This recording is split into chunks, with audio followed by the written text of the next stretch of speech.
Hey everyone, it's Faith Fine.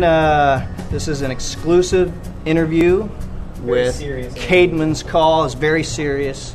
You guys are coming out with a new album, Overdress, right? Absolutely. You guys are kind of getting back to your roots with this one, right? Yeah, we are. I mean, Derek's back on this one, and he's a root. Yeah, so you guys you guys have both Derek and Andy playing on this one. What's that like? Yeah, well, there was some fights. Yeah, it's been awkward. Yeah, it's been contentious. Yeah, there's been quite a bit of bickering. That's why there's at least two of the band members have to be between them at all times. Yeah, exactly. Wow. This is actually the closest they've been since the last brawl. Yeah, we actually had a meeting with David Lee Roth and Sammy Hagar and said, "How'd you guys? How did you work through it?" it? What was your and process? they gave us a lot of tips. That's good. And then they beat the crap out of each other in front of us. So we didn't really take their advice to heart, really, because you guys are going to be touring all over the place with this. You're about to go up to Canada, right? We are. Yeah, we're actually, the tour really doesn't really start until February when we actually tour. My wife's about to have our 4th child, so we're going to give that a little bit of time and that's for the why baby to grow up. Explains why Danielle's not here. Exactly, Danielle is not here. So a couple albums ago, you guys went to like India and Africa, and you guys learned quite a bit there. I mean, it seems like it influenced your sound a while back. Yeah, and stuff like that, and I think it still influences us a little bit here. Yeah, and there. quite a bit. Yeah.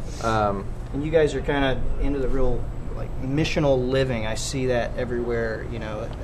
That on MySpace page and things like that. And tell me what that means. I think, I don't know. I grew up in the church, and was a pastor's son, and I guess when I always thought of missionaries, there would be the couple who would come, from Africa, and they would show slides at like Wednesday night, supper, when you're all eating, and they always had really good rolls. Wednesday night supper. I'll never forget them. Yeah, but mission roles. Well, the missionaries are brought. It's just the church every Wednesday. Whether the ones that gave the missionaries. Really good. Yeah. But anyway, the missionaries would come and they show slides and whatever. And I always just thought, wow, they're missionaries. That's crazy. I can't imagine, being called to go over there and they always wore the same kind of shirts too. They wore those white, seriously white short sleeve T-shirts, a little bit bigger collar than normal. With pattern on it. I have no idea why, but anyway, that's another story. The and you guys, people say, "Oh man, they're radical. They're called the mission field. That's made whatever." But I think what we've learned mainly from traveling around and just being involved with organizations like Compassion International, and visiting children that we sponsor there, and just hanging out with musicians from all over, is that truthfully, as believers, as the church, everyone is called to be a missionary, and I don't when I say that I don't mean that necessarily in my workplace or my school that's my mission, whatever. I understand what that means, but we've been specifically called to the poor and to the dying and the oppressed of the world, and so I guess we do spend a lot of time talking about that. We like to, Christians like to group things into things. This is the worship portion of the service over here. It's the music time. We're going to a worship service. This is our ministry. This is not. This is whatever. But all of it is to be worship. Just like everything we do is that's why we were created, and that's a huge part of it. Yeah, and your part, you guys are involved with the Dalit. Dalit Freedom Network. Freedom Network. Yeah, right. It's dalitnetwork.org. DALIT network.org. Can you? When you're on the internet, can you actually point someone somewhere else? Or could you put a little thing right here? Yes. Does that do that? There's a link currently located right here. Yeah. Okay. I didn't know if that was frowned upon. Like you're on a website looking at a video, and you're like, "Hey, leave this website, go to this other website."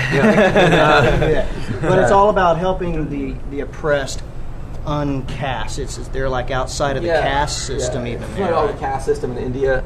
there's 5 major castes, and because they believe in reincarnation, they're basically either being rewarded or being punished for what you did in your former life. And the Dalits, they call them the untouchables, would really, like you said, not even be a part of the caste. They're the ones, I guess, being punished the most. And there's so many of them. That's what affected us so much, I think, when we found out, there are as many Dalits in India as there are people in the United States. Wow. 300 million. And so we went there and met a lot of Dalit musicians and heard instruments that we'd never seen before, and we recorded them on our CD, and it was an amazing experience.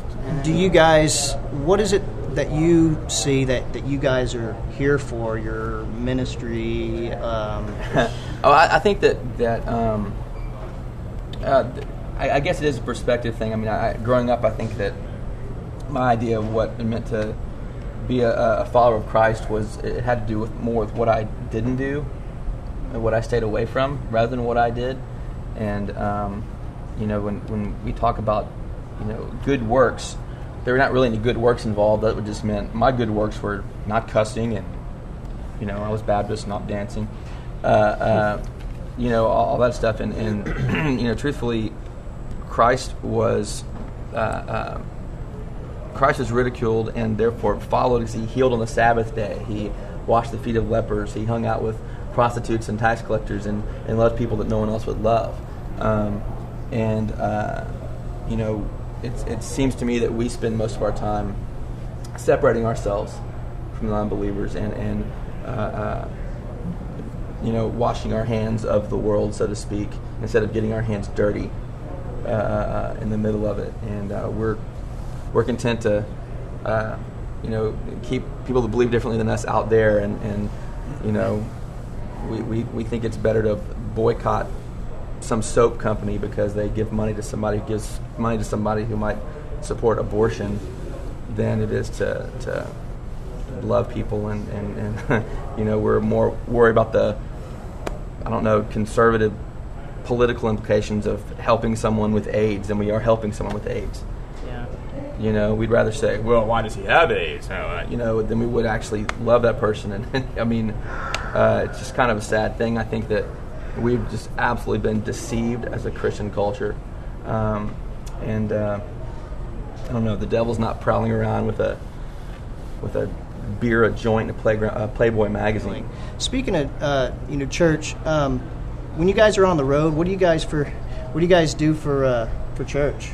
We're not touring enough really nowadays to be gone that much from our churches. Okay. It used to be a problem during back in the day, but and I think that the truth is that the church is more about community than it is going somewhere Sunday morning and singing songs and hearing a sermon, and so I think for us it's like if we're not able to be a part of our church body, which we are not just on Sundays, but like when we're together just as a band, we are in a sense we're sort of always at church because we're with our friends who are believers and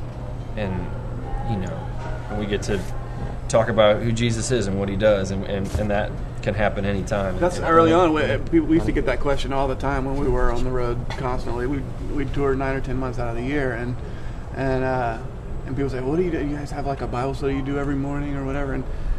And honestly, we were always just if that happened, it happened. Just because somebody said, "Hey, let's get together," but it was never an organized thing. But we were always talking about what God was doing, or what we were thinking about, what we were doubting, or what we were questioning, or what was going on, And there was and I think even without us realizing it, the church was happening all the time, and in ways that were, not organized necessarily, but it was definitely happening. And as I get older, I realize that community aspect of it is so true. Church happens with our brothers and sisters that we are closest with, and it's not as much about where we are on Sunday morning. Although, at the same time, being away from church and our home, body of Christ that we grew up around or whatever that we're involved in with our families, when we're not involved in that, it's like there's a sense of there's an importance to being connected to a specific body as well, and so it's weird to kind of see both of those issues happen doing what we do. Go Get Overdressed by Caedmon's Call. Check it out. See you